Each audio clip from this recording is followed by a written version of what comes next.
I know the calendar does not say that summer is officially over, but as we release our second preseason episode of the OHL podcast, we are about 48 hours away from the new regular season getting underway. So we are that close. Depending on when you're listening, the season might already be here. Glad to have you with us. That man over there, his name is Dan Mahar. You'll find him on X at his name, Dan Mahar. My name is Mike Farwell on X at Farwell_OHL. And just a reminder of the ways you can get in touch with us on this show. Email works really well, along with tagging us on X. The email address is ohlpodcast@rogers.com. We're on Instagram at the OHL Podcast. And if you're not yet following on YouTube, question your life choices, please. The OHL Podcast on YouTube. And don't hesitate to tell a friend about this. Leave us a review, like, subscribe, all of those things help us continue to build on what is already the largest audience for an OHL podcast in this land. And we want to keep it going for you week after week after week.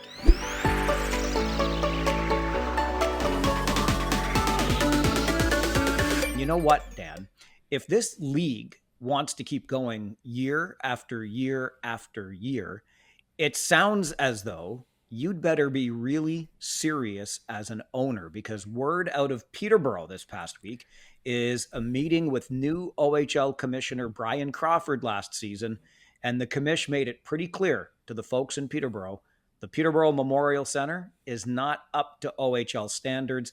You need a new arena within 5 years, or there are other markets lining up to have an OHL franchise. What do you make of this, Dan? I'm actually not totally shocked. I don't think it's news to either of us, Mike, that the Peterborough Memorial Center is not totally up to standards for this league. I think what happened, if you look at over the decades in the OHL, is that the league operated one way in the 60s, another way in the 70s, 80s, 90s, and every decade they kind of take some steps forward. And then, there's always laggards, a couple of franchises that couldn't quite get there for one reason or another, and usually economics is the reason. And in Peterborough, with the community ownership over the years and city council and a number of reasons, they just couldn't make that step to get a new arena. The impetus wasn't there, and there were always excuses. Oh, we can't get council buy-in, we can't do this, we can't do that. As the years have moved by, I think those excuses have started to not fly anymore, especially in the landscape of the NCAA ruling and the fact that the competition is higher than it's ever been. And I believe that your recruitment efforts are only as strong as your weakest member, right? So if kids are looking at coming into a league where there's a draft and they could go to any of the franchises, well, you do need to set a standard then, because a kid might say, well, I'd love to come to the OHL if it was X, Y, or Z, but I really don't want it to be, these other two markets. So they need to set that minimum standard, and I think this is Commissioner Brian Crawford stepping in and starting to make those changes and say, look, guys, you've had long enough. We're giving you a bit of a deadline here now. We're having to put an ultimatum. So shape up or ship out. And I don't think anyone wants to see the Peterborough Peach ship out. I think the community is great. The franchise has been great. They'll keep it. But this is the nudge that I think they needed. So I've been watching the Peterborough Memorial Center over the years adapt, make some upgrades. I really like what they did in the one end with the restaurant most recently, things like that. And I know, and I will acknowledge again, I'm the old guy in the room here. I get it. But I'm having a hard time, Dan, because there's something about the charm that comes with hockey at this level that is lost when we lose arenas like the Peterborough Memorial Center. And I know we haven't lost it yet, but assuming that Peterborough moves in this direction, sounds like the mayor is buying into this. Within 5 years, we'll get the new arena, that sort of thing. But the square corners, for example, and all of the history that's in that arena, I've always liked it. I've always felt that something special about the game at this level. And I guess what I'm saying in a nutshell, I'm having a hard time with is the acknowledgement and the realization that this is very much a business and it costs many millions of dollars to be in this business. Yeah, well, I guess a corner by definition requires that. So maybe Peterborough just took that too literally over the years that the corner should be a corner.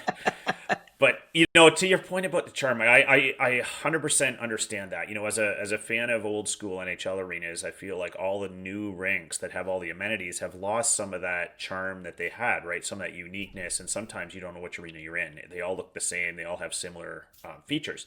So having these kind of unique rinks to me is important.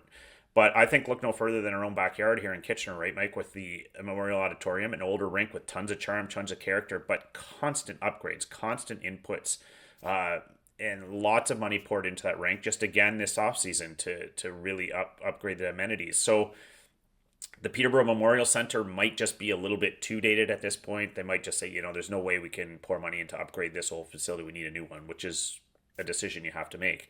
But I think when you fell behind on those investments over the years, that gets to that point, does it not? So I'm with you. There is a charm to the Peterborough Memorial Center and many of the other rinks, but Owen Sound made a number of upgrades in an older rink there. You go down the list and you see some rinks that have this uniqueness and character and charm, but the key was making those investments over time so it doesn't hit you all in one wave, which is going to happen to Peterborough now, but I think it's at the point where it has to be done. I remember working in the old Sioux Memorial Gardens. I remember calling games in the old Jack Gatecliff Arena in St. Catharines before the Meridian Center came around. The old Windsor Arena. Could keep, counting them off from here. But you talk about those upgrades along the way, and then consider this off season. You mentioned Owen Sound doing what it can in the smallest market in the league, making some upgrades to the Bayshore. But how about newer arenas that already are at or above the current standard, like Oshawa and London doing upgrades, like tens of millions of dollars worth of upgrades this offseason to, I think, uh, put off what you're talking about happening in Peterborough. Let's keep this as relevant as we can, as comfortable for the fans as we can now, so we're not in this situation where it's like new arena or bust for a franchise. Absolutely. I liken it to any of us who are fortunate enough to own homes or have done that. You can think of it the same way, right? If you do incremental upgrades over the years, you kind of stay on top of it and you're never too far behind. But if you neglect your home for 20 or 30 years, then you get to a point where you can't afford to do every single room in the house, which needs to be done. So it's kind of that kind of mentality. And teams like London, yes, I know they have lots of money, and you talk about these franchises that have the ability to upgrade, and some of these smaller communities might say, well, whoa, we can't compete on that level. Don't hold it against us that we don't have tens of millions of dollars to throw at this. Having said that, there has to be some sort of effort or recognition that this stuff has to be done, and figure out what you need to do to at least do something. Because yeah, you take a rink like London, which looks new and modern, and of course they're pouring money in because they want to stay on top of that game. And in the recruitment battle, it matters. You hear these kids come in every year, Mike, and they talk about, oh, I couldn't believe how great the dressing room looked, or the exercise room was incredible. It matters to these kids. They haven't seen this kind of thing before, and when they see their buddies or their peers, an hour down the highway that have access to everything they don't, well, that matters in these communities. So you have to do it. You have to do what you can at the scale you can, but you can't do nothing. Even before Peterborough, with this 5-year plan that we're learning about, Sudbury's got a new arena in the offing just a couple years away. Ottawa, the same thing in the offing. I'm thinking back on Kingston, another one that I used to remember, the old arena, and now they've got that nice place downtown. So it is the cost of doing business these days in the Ontario Hockey League. And the underlying theme to this that I don't think we should overlook here, Dan, is the suggestion by the commissioner. I won't go so far as to call it a threat, but I think if you're an owner in this league and you want to remain an owner in this league, you have to understand that there are those other markets that are more than interested in getting into this league right now. And that kind of brings us back to all the talk last year about expansion. Brian Crawford was very clear that he thinks it's going to happen. We talked about those USHL franchises that may be absorbed, that sort of thing. So just look around Ontario at other potential markets, look at those US markets that could be coming into this league. But 4 teams in the not too distant future is probably likely.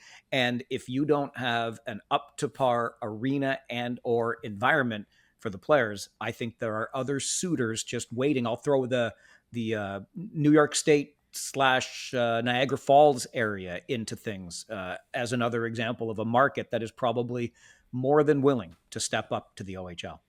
Yeah, it's an excellent point. And when people first hear that on the surface, they might say, well, how awful is this that you're threatening us with these other markets and moving our French?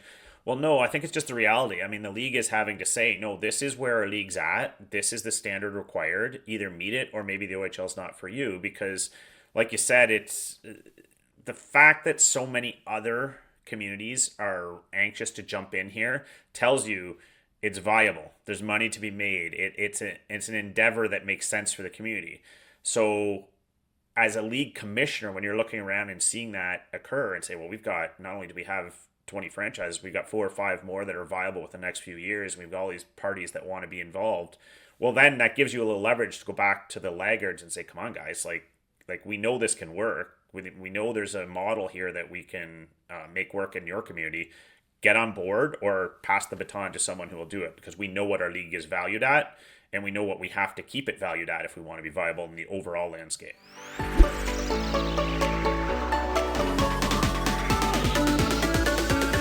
Anyone who lives in our neck of the woods, Dan, in the region of Waterloo area and just beyond to Guelph, might be aware of an affiliate agreement between the Air Centennials in the Greater Ontario Junior Hockey League and the Guelph Storm, where there is an official affiliate agreement between those two teams. People have probably noticed the London Knights making great use of the St. Thomas Stars, again, another GOJHL team, to get their players seasoned and ready for that next step to the Ontario Hockey League out of the Greater Ontario Junior Hockey League. So for markets that are following that sort of thing, it might come as a bit of a surprise that there's never actually been any sort of official affiliation arrangement between the Ontario Hockey League and the Greater Ontario Junior Hockey League, or GOJHL, until now. The league announcing this past week that that first ever official arrangement now is in place. Yeah, necessity breeds creativity here, and so what happens is the GOJHL has always been a separate entity. When it works for them or a particular franchise, they'll bring in players that are prospects on OHL radar, which makes sense. I think with the NCAA landscape, it's kind of an adapt or die kind of mentality here, where the GOJHL says, well, you know what, let's necessity kind of breeds opportunity as well. And what they're saying is they've always had these restrictions on number of 16-year-olds you can have, can't have limits on number of American-born players, that kind of thing, to kind of protect what they saw as the vision for their league. But sometimes when your vision for yourself gets pulled in different directions by outside forces like it is right now, you have to adapt. And one of the opportunities that's here for them is to say, well, there's this influx of players right now. All these players that had NCAA on their radar that want to play in Ontario, or we see training camp rosters all over the OHL just packed right now. And there's kids that had OHL experience being cut because of the numbers game now. So the GOJHL has to recognize this and say, you know what, we can land a lot of these players if we make some tweaks, and let's formalize this so that these players are coming to our league and not having to find somewhere else to go. So yeah, it's a bit of a work in progress with some of those small rules, but I think it just made sense to formalize this so all these OHL teams have a spot where they have a little bit more control now to put a player for a year or two to develop so that they can really be an impact player at 17, 18 years old once they come to the OHL. So to me, it all just makes sense. They're just kind of fine-tuning some of those things that have not existed in the past. One of the advantages here, I think, too, and this is completely advantage player or benefit player, is it will likely provide the opportunity to play closer to home for a longer time in a situation like this. So I think that's not to be overlooked in these conversations. And we got a great email from Kevin asking a question about this to OHL podcast at Rogers.com. And speaking of emails, I didn't do this last week and I should have, and my apologies. We'll get to another one later, email that comes from Ken in Owen Sound. And it makes me think that it reminds me, I didn't do a roll call last week. We would love to hear you check in from our various markets. Several of you did, Flint included, checking in. I know we got check-ins from St. Catharines, I think Kingston, but either way, we'd love to hear from every one of our markets before the regular season gets underway. So whatever market it is you're listening from, drop a comment on YouTube, tag us on X, send an email, ohlpodcast at rogers.com. But we want to hear from around the league as we get another season underway here. Kevin's email to ohlpodcast at Rogers.com about the GOJHL OHL arrangement, Dan, reads as follows. What exactly does this mean, and how do you see this working? I believe Junior B or GOJHL and Junior A hockey teams in Ontario are limited to two 16-year-olds on their rosters. Often teams like to use these roster spots for 16-year-olds who will likely be with the team for several years. How will the OHL convince GOJHL teams to use one of their 16-year-old spots on a player who likely will not return the following season, because then they will then go to the OHL team? Or will the limit on 16-year-olds be increased for the GOJHL? That question from Kevin via email to ohlpodcast at rogers.com. What do you make of it, Dan?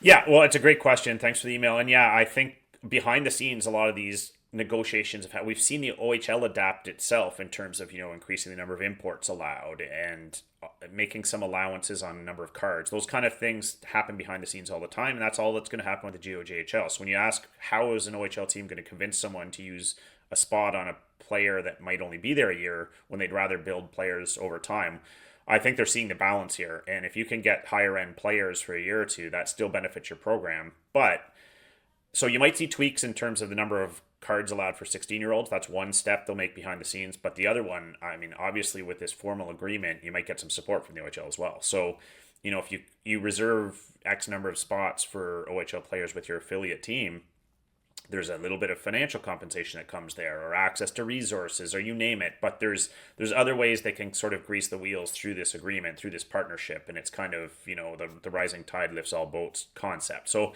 you will see some of those tweaks behind the scenes. Some of them have not been formalized and made public yet, but absolutely the league will adapt to get around those issues that you described. You talk about this access to resources too, Dan, for those GOJHL teams. And doesn't this just fit very nicely? And really, the fact that this agreement or affiliation is being formalized really makes me think of just another nice opportunity. If you want your player to develop, or you want your son to develop, because we're only playing boys in the Ontario Hockey League right now, but you want your young hockey player to develop, the Greater Ontario Junior Hockey League into the OHL. We've got a nice little system here where it's all working together. 100%. And yeah, you referenced Mike before London and St. Thomas Stars and that affiliation. Well, how would you like it if your son playing junior, looking to make a career out of this, got, some training sessions with the Hunters, and then had some access to the gym equipment of the London Knights, and you spend a year here and you're in this ecosystem? And the other, from the junior B team side, from the GOJHL side, don't forget there's a recruitment war there too, and even some ways tougher because there's less commitment from some of these players. So trying to figure out who's coming to your team, who's committing, who's going to stay long term, all these things, that solves a bit of that recruitment war. If your OHL affiliate team is going to assign these players to your team, you don't even have to recruit them, you don't have to sell them. The OHL team does that for you. These guys are in pocket. So there is a benefit to these GOJHL teams. It's not just, we have to take your guys. No, there's a benefit there too. You can get some decent skilled players coming to your system that might not have otherwise because the OHL team directed them there. To your point earlier, Dan, and Kevin's email about what this looks like and rosters, the tweaks that are coming, I think you're absolutely right. These tweaks will show up. I would anticipate something along the lines of, with 16-year-olds, for example, exceptions for signed OHL players might not count against the number of cards for a GOJHL team. And I would look at it on the other end as well. Right now, teams in the GOJHL can have 5 20-year-olds. I think they'll bring that number down into line with the 3 overagers, if you will, that Ontario Hockey League teams have. Don't expect that to happen right away this season, but I think we're going to see that sort of smooth itself out and the tweaks be made over the season ahead. One more aspect of this that I've been hearing, and I don't know really how I feel about it. It's not up to me, and I'm no branding expert, but I'm hearing the rumblings that they're going to drop the J from the GOJHL. So instead of the Greater Ontario Junior Hockey League, it'll just be the Greater Ontario Hockey League. And I'm trying to figure out, okay, so you've got Ontario and then you've got Greater Ontario, or do you have the Ontario Hockey League and then the Greater Ontario Hockey League? So I don't know about the dropping of the J, but I'm hearing that might be in the offing as this agreement is formalized. That's interesting. Yeah, I hadn't heard that rumbling yet. That's interesting. Yeah, I'm not totally sure the benefit upside of doing that.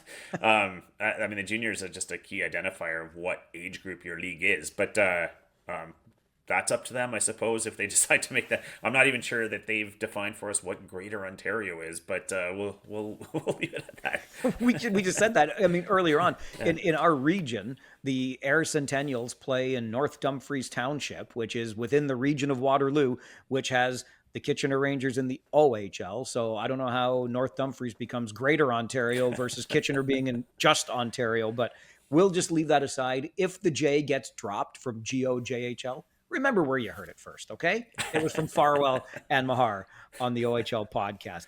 Okay, it's that time. And Dan, I don't know how you're feeling this week versus last when we did our Eastern Conference predictions. I felt really confident last week when we did the East that we were going to agree on the first seed in the East and the 10th seed in the East. As it turned out, we agreed, and it doesn't mean we're right, but we agreed on 1, 2, 9, and 10 last week. I don't know that we're agreeing on any this week, and I think I'm even more reluctant to stick my neck out this week than last. How are you feeling about this? Well, I will say, just as an overarching commentary on my selections this week, I'm feeling relatively confident at the top of the conference, semi-confident at the very bottom, and the mushy middle again, like the East. There's going to be some that are 2, 3, even 4 spots away from where other people had said, "What are you thinking?" But I see that mushy middle as extremely interchangeable. My 8 could be 5, and vice versa. So I'm not feeling terribly confident about that. Don't be offended at the slotting number. Just understand that I've grouped about 4 of those teams in that same mushy middle. We are putting the qualifiers in place already. The guardrails are around it. I may feel okay about my top of the conference, but I think they could go in any order. So I don't know. And the bottom, I haven't got a freaking clue. But we're gonna do it because that's what we do here on the OHL podcast. We do the tough stuff. So your Western Conference predictions are just around the corner. And what kind of risk might NCAA teams be making when they throw big money at a player that could be on the brink of signing his entry-level contract in the National Hockey League? That discussion, too, still to come on this week's episode of the OHL podcast. Your season, your shot. The NFL is rolling, and every touchdown can bring you closer to a payout with DraftKings Sportsbook, an official sports betting partner of the NFL. From first touchdown scorer to anytime TD props or the thrill of live in-game betting, every snap is loaded with opportunity. And new customers, this one is for you. Bet just $5 and get $200 in bonus bets instantly. Plus, score over $200 off NFL Sunday Ticket from YouTube and YouTube TV. Download the DraftKings Sportsbook app and use code THPN. That's code THPN to get $200 in bonus bets instantly when you place your first $5 bet. Plus, over $200 off NFL Sunday Ticket from YouTube and YouTube TV. In partnership with DraftKings, the crown is yours.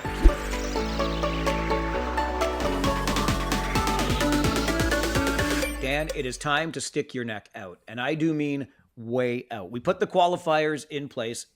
In other words, we've made our excuses in advance, but I will just say again, I had a whale of a time trying to figure out who would finish where in the West. So let's go from bottom to top like we did last week in the East and start with the team that you think might, just maybe, it could, but who knows, finish in last place in the West this season.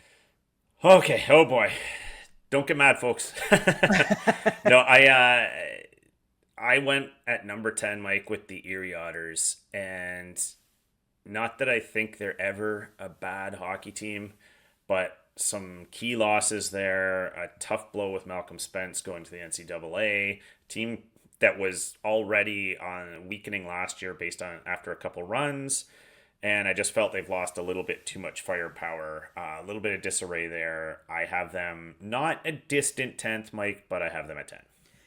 I had a hard time, Dan, and Erie was one of those teams near the bottom for me that I couldn't figure out where they go. Your point on not just Malcolm Spence, but just think of the graduation of Yeah. offense from those Otters. It's going to be real tough. That said, Noah Erliden is still there in Yeah. goal. They have the first overall NHL pick in Matthew Schaefer. I had a hard time seeing a team with that kind of talent, even in just one player, finishing in the bottom of the conference. So I had Erie a little higher. And when this all settled for me, some way, somehow, despite the fact they've got players like Caden Petrie and Nathan Aspinall and so many more, I ended up with the Flint Firebirds at the bottom of the conference this season, just because I don't know, like these players that I just mentioned were there last year. It didn't all come together perfectly. You look at who graduates, what's left. I think Flint's blue line is decent, but I just couldn't find a way to move them too high. And ultimately, when the dust settled and I rolled the dice, I had Flint in 10th spot this season. That is interesting and very interesting points you made about those Erie Otters. And now that you probably should mention one caveat that comes with all these, which is these players that might land in the NHL. Sure. If Matthew Schaefer Yes, in the yes, then yes. all bets are off for me and Erie for sure. 100%. My 10th place selection of Erie was based on the premise that the first overall selection likely starts in the NHL. If he's back, definitely. So yeah, interesting. So your selection of Flint, I really bobbled a lot with Flint, so we'll see where they land on my list. But I give them a little more credit than you did. So. All right. In at number 9 then, Dan Mahar.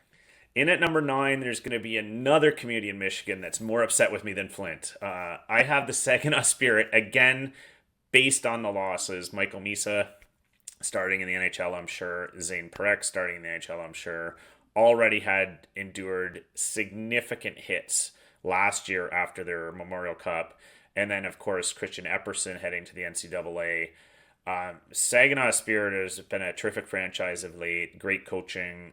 Easily could move up this list based on those factors. But just based on paper losses and the rebuild, I had to go with Saginaw as the other team I have missing the playoffs. I am in exactly the same spot. And for the reasons you just mentioned, I love what the organization has done, how long they've had this sustained success. I still think they've got the coaching staff to get the most out of these players. I'm curious about this little Russian trio they've put together. I think it could surprise a lot of people. There's some nice offensive pieces there, but I don't see it on the blue line. I don't see it in goal right now. And you talk about those graduations. Same reason for me, Dan, that I've got Saginaw in 9th. So let me just jump ahead. Oh, no, I can't because I thought I had Erie in 8th. I don't have Erie in 8th. I have them even higher. Oh. So let's go to your Ooh. team in 8th place, Dan. All right. Well, this is where I juggled a bit, and I'd be lying if I said I didn't call the last minute audible. I just changed things up. I had them slightly higher, but I've actually landed with Sarnia in 8. And story of folks of Sarnia. Initially coming into the season was a little more bullish on Sarnia. Just not sure. I know you can't go by the preseason. You can't go by some of these things, but I'm just still seeing a little bit of that disarray. I'm not sure the scoring potency is there. I love some of the young kids. This is a team I felt could get up into that 5th, 6th range this year, but based on where they're at right this second, I landed them in 8, Mike. I struggled so much with the Sarnia Sting too, but I seeded them a little bit higher for reasons I'll explain later. For me, as much as I liked the direction they were heading last year, and I'm confident they're going to continue on that trajectory, the Owen Sound Attack are still a year away from really climbing into those mushier middle pieces, even maybe a top 4 spot. So after missing last year, I've got the Attack coming in at 8th this season. And again, moving in the right direction, but not yet quite ready for prime time, if you will, in the Western Conference. Very interesting. So yeah, I that's one of the, when we talked about those mushy middle teams, the 4-team pack, I'll call it. You could see them in any slot. Absolutely. Okay, so who do you have 7 then? I've got Owen Sound 8. You've got Sarnia 8. Who do you have in number 7? Number 7, I have the Guelph Storm. And this was another tricky one, but I feel like there's definite potential for them to be higher there as well. I'm not sure they totally have it together. I think the Guelph Storm have been hit hard in recent years with these premature graduations. I don't think Matthew Poitras should have been gone. I don't think Jet Luchenko should have been gone to start last year, and he never really got it back on track. Likely he'll start in the NHL this year, based on past experience with Philly. So we don't know exactly who's going to land back in Guelph yet this year, and they had a massive training camp with a bunch of new signees. So there's going to be a shakeout period where to figure out what they are. But as of right now, I have them 7, Mike. I struggled with the Storm. I have them higher. I'll explain why later. This is where I put the Erie Otters in at 7th, just because of the points I made earlier. I am anticipating, as good as he is, Matthew Schaefer to be back. And even if the Otters decide they have to deal a prize like that at the deadline, I think with Schaefer, with Erlin in goal, with some new pop up front, we'll see how they do. It's going to be a tough year for sure, but I have the Erie Otters in 7th place this year. So what about you for 6th now, Dan? So for 6, this is where I landed the Flint Firebirds, Mike, and juggled them in a couple slots. I'm not sure what to make of them. I know Nathan Day most likely gone. That's a big blow. I actually like their top 9 forwards. I see a good balance there. They don't have the high end, going to throw up 110 points for sure, but they have an awful lot of players in that top 9 that have a couple years experience now and are going to chip in. So it's kind of a by committee forward group, which I like. We'll see what they get in goaltending from Vicari. So it could go a few ways in Flint, but I think there's enough experience there and enough depth that I had them up in this slot. This is where I had such a hard time. And forgive me, Flint, Michigan, for seeding Flint in 10th where I did, but also with Day gone. And I can't figure out. But when I look up and down the roster, I'm like, well, how can you pick a team with this many players on it that you like in 10th? I don't know, because it's the way it settled for me in the West, which I do not like any of these picks, really. But I just had such a hard time, and that's why I put them lower. For me in 6th is the Sarnia Sting. And I wanted to put Sarnia higher because in my mind, they should be. My caveat with the Sting and being in 6th is I am counting on their power play being better. 19th in the O last year, better only than Peterborough. Dan, there's too much talent. There really is for a power play to be operating at less than or right around 15% where it was last year. If the Sting's power play gets on track, these young stars blossom, I have the Sarnia Sting in 6th place this season. That's a totally fair.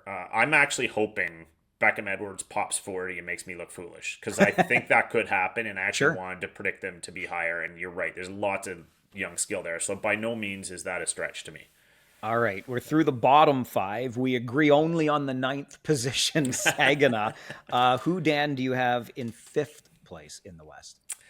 Playing a hunch here, Mike, because I really liked what I saw from them last year in a tougher year, but I have Owen Sound 5th, and I know it's I'm reaching for the stars a bit with their rebuild, but absolutely love what they have in the crease. The goaltending's phenomenal. And I know Carter George is probably going to get moved, but the assets they'll bring back at the time, they're still good in the crease after his departure, and I just love to compete there. I love up and down that lineup, a lot of good young talent. I mean, how much praise did we give Pierce Bowie last year? And then you look at the rest of the grit in that lineup. I find like anytime you have a team that competes like that in all facets of the game, special teams, even strength, I loved what the coaching staff got out of them, and I'm expecting a leap. I have a lot of time for Owen Sound this year. That is a leap, and I'm with you on all of those points. I had a lot of time for them last year in that tough year, the way they did compete. I should have added with my seeding of 8th, anticipated also the Carter George trade. So how high can you climb before the George trade happens? And then maybe there's a drop off from there. I ended up slotting some way, somehow, the Guelph Storm into 5th place. I love Charlie Paquette with the C. I like the addition of Ethan Miedema. That should add some pop up front. I don't know how well they're going to do in goal, but at least they've got somebody that was there in Ellsworth that participated to some degree last year, showed some flashes. You're right. A lot of bodies there. How do they all come together? How does the coaching staff maximize what they've got? But I've found Guelph into 5th place in this conference, which is a big jump. That's kind of like you with the Owen Sound leap. I've got the Storm making a pretty big leap, and I'm really not sure why, but that's how I landed on it. One or two things going a different direction, injuries, health, returnees, etc., could shake this part of the standings up significantly. But I think it's fair to say all these teams will be relatively close. So if I'm just making the notes as I go along here, I think that means our top four are going to be the same four teams. In which order do they land now? Which goes back to what I said earlier, Dan. I feel pretty good at, like, I know who's going to be at or near the top, but which one ends up on top, not the foggiest for me. So in those four teams, who do you have at number four? At number four, I have the Sioux Greyhounds, and I really like what they're building. Some phenomenal talent coming in this year. We already saw Chase Reed land there last year, who is going to be one of the top, in my mind, top 4 or 5 players to watch in the entire league this year. I think that kid's phenomenal. The goaltending question mark for me prevented me from putting them any higher. I think they're going to have to address it. With all due respect to the current crop there, I just think if they get a few more saves, they're going to be right up in that top 4 mix. A lot of talent there, but couldn't go any higher with them based on that right now. It's so funny because you mentioned calling an audible late before your predictions this week. I did the same thing. I had a couple. Nope, I'm looking back. I had 4 scribbles last week in the East. I was making these last minute changes. This was the one change I almost made. I almost switched my 3 team with my 4 team, but I didn't. I left the Sioux in third as I jump ahead. And some way, somehow, and by the way, I because I'm believing in Landon Miller. Okay, I know there are questions in goal in the Sioux, but this guy's got enough experience. I just I'm going on the hunch that he kind of gets it together this year. So I left the Sioux, led by Brady Martin, in third. I can't believe I put this team where I did, but I did. And so forgive me, Forest City, after 6 straight division titles. I mean, and how many times have I said, Dan, when somebody shows you who they are, believe them. The London Knights have showed this entire Ontario Hockey League who they are. They are the benchmark, plain and simple. 6 consecutive division titles, but after 3 straight runs to the OHL championship and back-to-back titles, I've got the London Knights in fourth this year. Uh, all good points I can't argue with. Yeah, but you got them a lot higher. And well, not a lot higher because I had Sioux at 4, and well, I guess might as well tie into my 3 right now because I have London at 3, and Okay.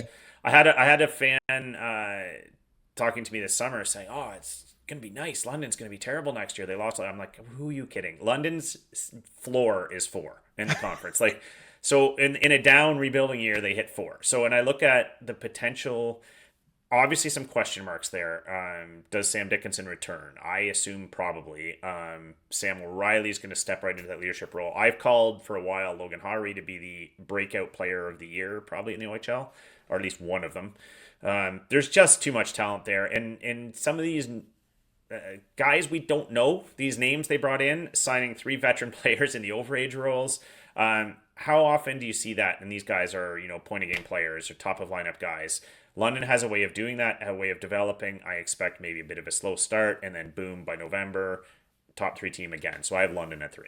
And so that's where I was going to make the scribble. I was thinking London 3, Sioux 4. I just stuck with the girl I brung and left London 4, Sioux 3.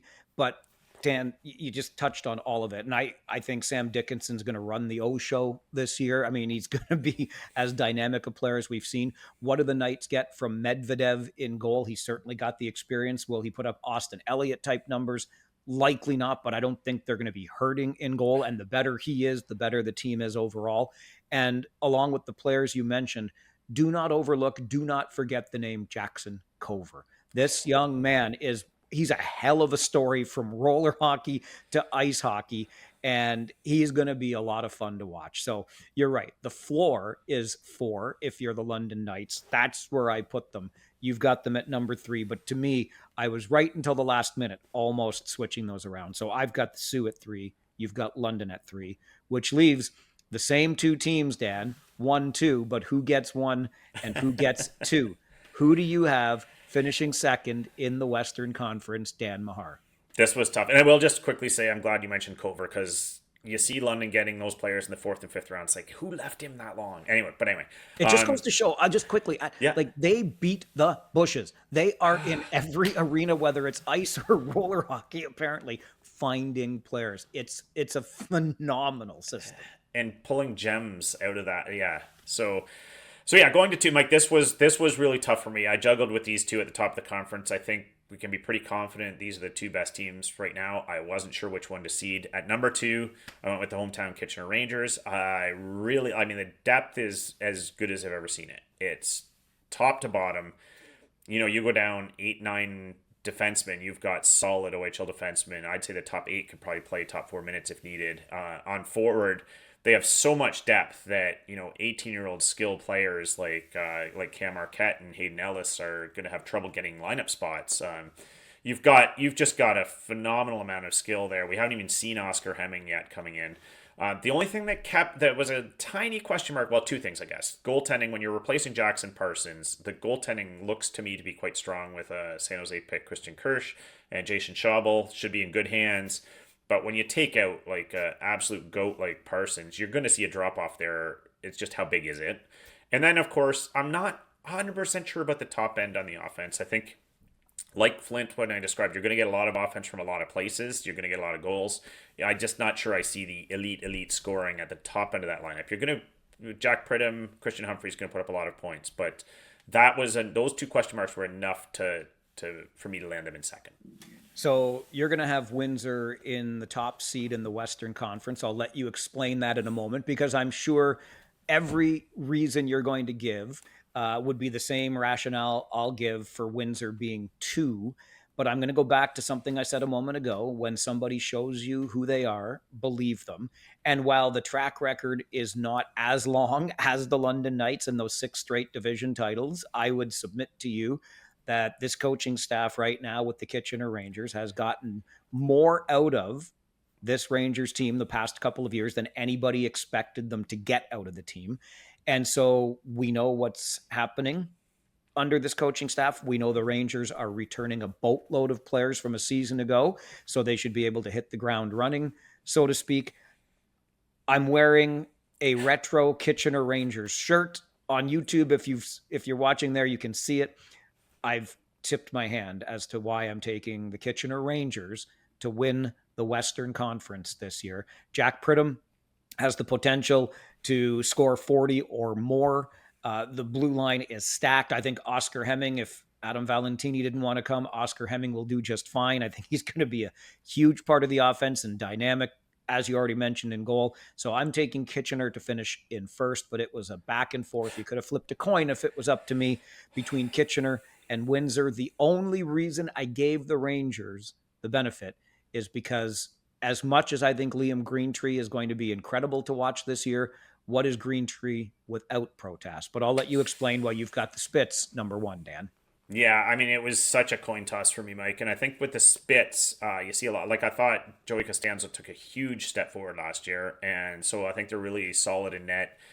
The D to me looks a lot like Kitchener's, where you have just incredible depth. I mean, you've got 8 or 9 kids in Windsor right now that all, in my looks in the preseason, all deserve a roster spot. Only 6 of them are going to be able to play. On that third pairing on D, you're going to have some incredible talent.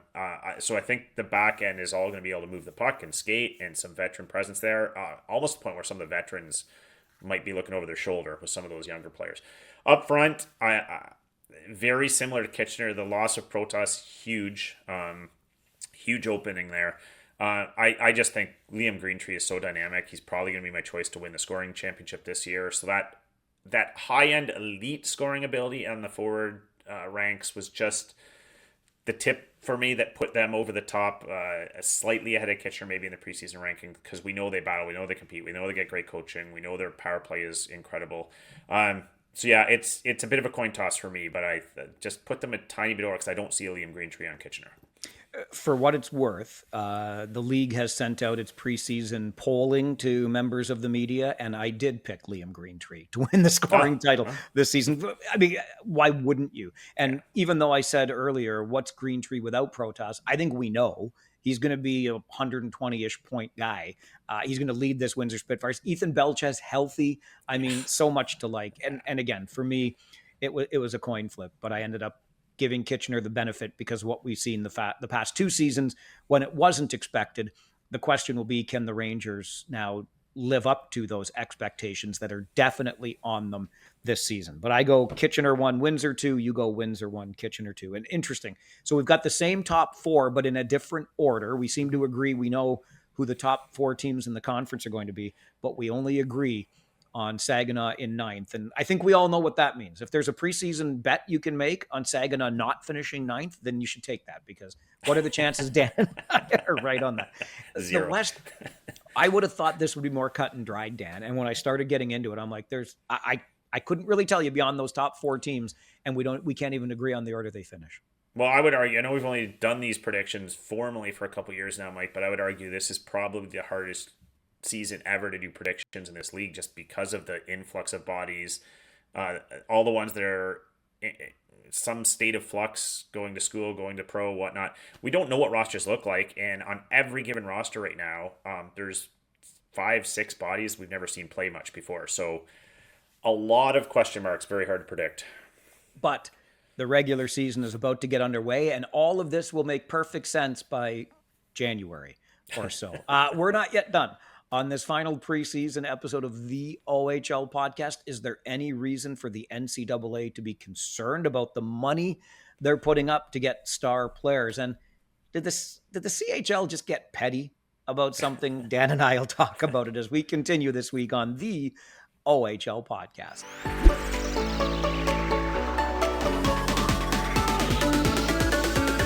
All right, Dan, let's go to an email from Ken. I'm assuming he's from Owen Sound because he signs off, "Go, attack, go." A reminder, we're doing our market roll call. Wherever it is you're listening from, let us know by tagging us on X, sending an email to ohlpodcast@rogers.com, or leaving a comment on YouTube. Ken's email, let me see. Let's use Porter Martone as an example about CHL drafted players and NCAA rules. Martone was drafted by the Flyers this past season. He also left the Steelheads and committed to Michigan State. So if the Flyers offer Martone his entry-level contract during or after training camp, he'll have a tough decision to make, from what I understand. Maybe I'm wrong, but it's my understanding that someone signed to an NHL contract cannot play NCAA hockey. He already basically decommitted on the Steelheads. Now signing the ELC doesn't mean he would stick with the NHL team or even play a single game. So now what? Dan, how? That's from Ken. Go, attack, go. His email to ohlpodcast@rogers.com. How does Michigan handle this, Dan? Yeah, thanks for the email, Ken. And yeah, go, attack, go. Go attack, go to fifth place. You've got to fifth place. There you go. So yeah, the normal flow, you're absolutely right, Ken. So the normal flow would be that these commitments to NCAA schools would happen after the draft. They've talked to the NHL team. They see how things are leaning. Because when you're an NCAA school and you've offered these kids this kind of money and they commit to you, it's kind of a bad look if, 2 months later they crack an NHL roster. Oh, sorry, that's out the window. So in most cases, that's what we see happen. We see, there's a reason you didn't see a commit from Michael Misa, even though he had those types of offers on the table. There's a reason you didn't see some of these players of that ilk. Because they thought, well, there's a chance I'm going to sign my ELC and the NHL team's going to want me playing here or in the AHL if possible. So it's a little bit of a different progression there. My only assumption in these cases would be that, well, two things. From the contract or offer from the NCAA school, there's obviously out clauses and caveats there. This is pending you playing X number of games and that kind of thing. Or there were discussions with the NHL teams ahead of time, and Porter Martone talks to you, we feel that at our stage of development as a franchise in Philadelphia, that if we select you, a year in the NCAA makes a ton of sense. So these conversations have happened, I'm sure, but it's a kind of a backwards way to go about it, to have these commitments to the NCAA and then potentially being offered your ELC. But I think a lot of times NHL teams with 18 and 19-year-old players say, yeah, we're going to sign you to your ELC. Obviously, we have 3 years. But, we can wait till next summer to do that because we think this is a good progression for you.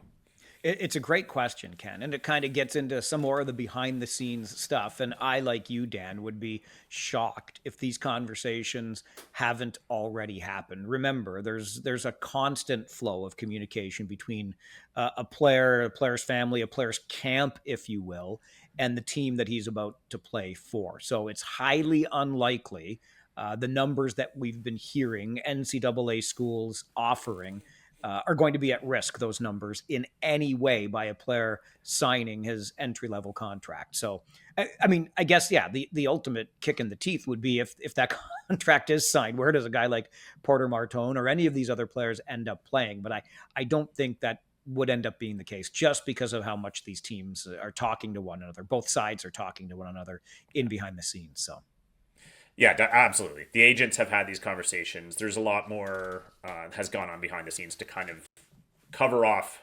eventualities. and again, it's advantage player, and this is what Dan and I have been talking about since this rule change happened.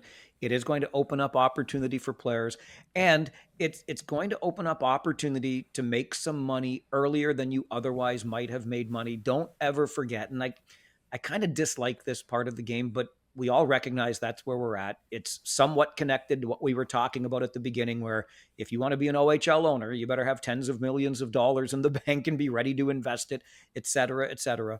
But don't forget how much it costs to play a game of hockey, period. And what families go through from the time a kid is 6 till the time a kid is 15 and into that OHL draft year, for example. Tens of thousands, maybe hundreds of thousands of dollars invested.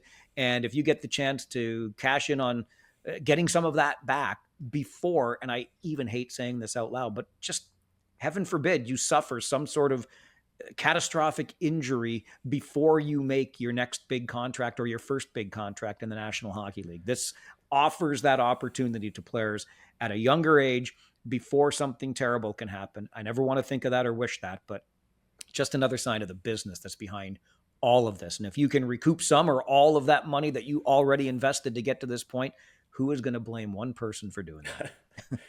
It's so true. It's fair, and it's the Wild West right now too. So in some ways, I don't. It is advantage player, but it's a struggle for them too because they're the first kind of cohort going through this, and they better be getting good advice because there's not a lot of track record to tell them what the right choice is.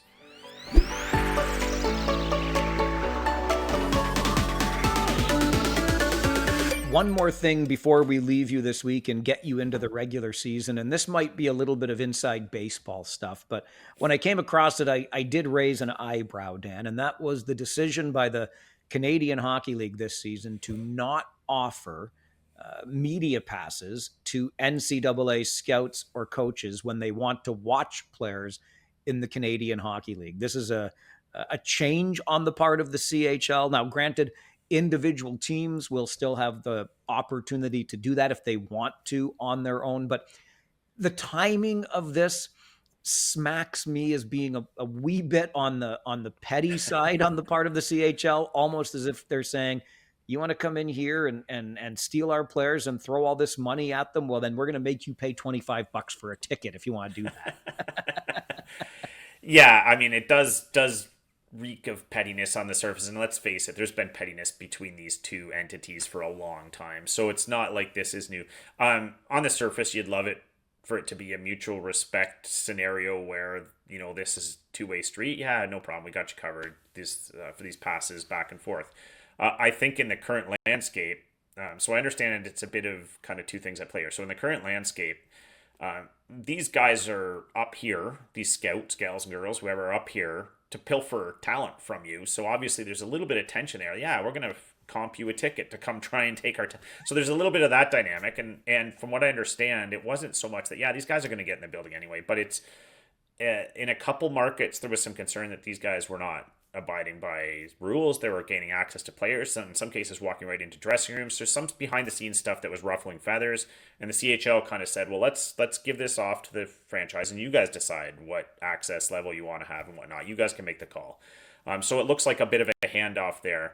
The only last point I would make, though, is if these schools are able to offer Porter Martone $700,000 to go play in the NCAA, they can probably afford a few OHL tickets if needed. So I'm not overly ruffled about this one. Neither am I. And frankly, if the OHL wants to remain competitive and have, if not in dollars and cents, but in resources made available to players, then they should collect the $25 for every butt that's in a seat or every person that's in a building. It's also important to point out, and I've heard this from a number of pro scouts who have reminded me that every time for decades when they go to an NCAA game to look at a player, these are NHL scouts, they don't get a media pass. They don't get a comp ticket. They were paying for tickets in the NCAA. So let's not forget that. And one other thing in all of this, whether you want to call it petty, whatever it might be going on here, if you think that charging the $25 to the NCAA coach and or scout is going to change the recruitment war, you're out of your tree, quite frankly. It's not going to change. Players will still be discovered. They will still be recruited. They will still be offered NIL money in the NCAA, whether you charge them $25 for a ticket in the CHL or not. Of that, you can be guaranteed dang teeth. That is so true. The flow is going to continue no matter what. So you might as well, like you said, the best point, these OHL teams might as well recoup the money and put it into something that helps their league. All right, let's leave it on that note and get into a brand new OHL season. I don't know about you, Dan, but I cannot wait. Just a whole season full of promise, 68 games, and then some playoffs ahead. And in just a few months, we are going to learn which OHL team, either the Guelph Storm or the Kitchener Rangers, host the 2027 Memorial Cup. So it's a big season ahead in the Ontario Hockey League, and I can't wait to get it underway. Oh, me neither. And just a last comment. Thank you so much for the emails we got this week. Some great emails from folks. So appreciate the follow. Absolutely. And keep them coming. OHL podcast at Rogers.com. Find Dan on X at his name, Dan Mahar. I'm at Farwell_OHL. We're here for a new season. Give us a like, subscribe, leave a comment or a review. We're here to interact, and we're here for another season on the OHL podcast.